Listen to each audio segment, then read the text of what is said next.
It's one of those silent medical conditions that can hardly be seen on the face, be it type 1 diabetes, in which the body does not produce insulin, type 2, whereby the body produces insulin but is not enough, or gestational diabetes, which affects some women during pregnancy.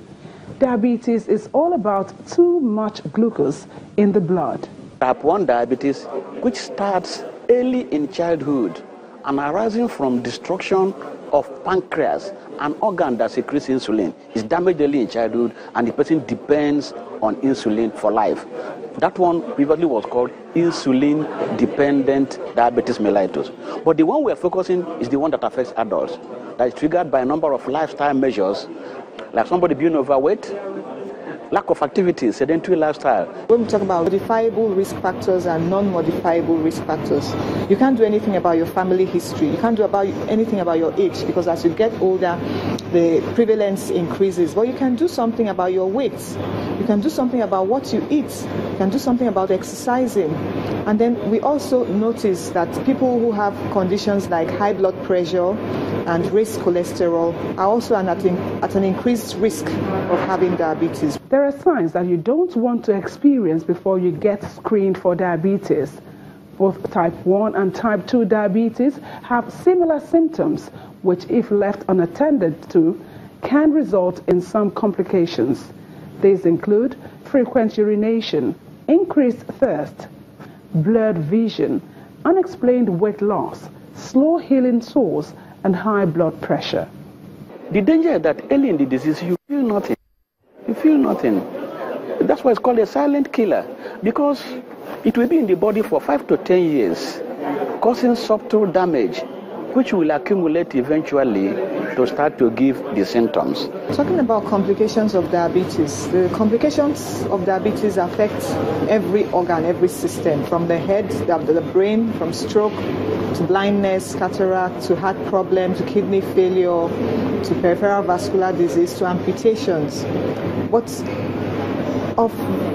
They're all important, but much more important is the foot ulcers and diabetes-related amputations, which are largely preventable. Up to 85% of amputations are preventable by adopting healthy foot care practice and being watchful. Individually tailored treatment remains the lifeline for people living with diabetes, but the cost is a challenge. Oral medication, they are not so expensive. The insulin, this one, and that's about 6,000 plus. Some may need about 3. It depends on how you are able to control your blood sugar, your condition. Unfortunately, not many Nigerians are on insulin right now, and it is because the cost is high. So if we must control cardiovascular diseases like diabetes, then government must begin to think of a measure to bring down the cost of drugs.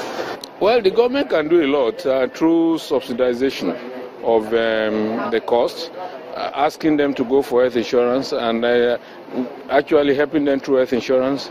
And there are quite a number of things. But what more important is the fact that we need to prevent diabetes. I think that's cheaper.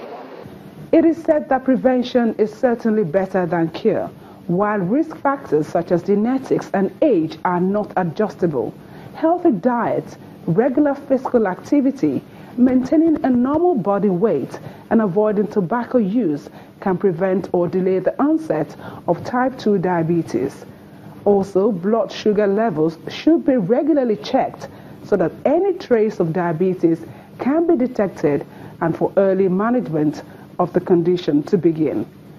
Yomi Otaigbe reporting for Channels Television News.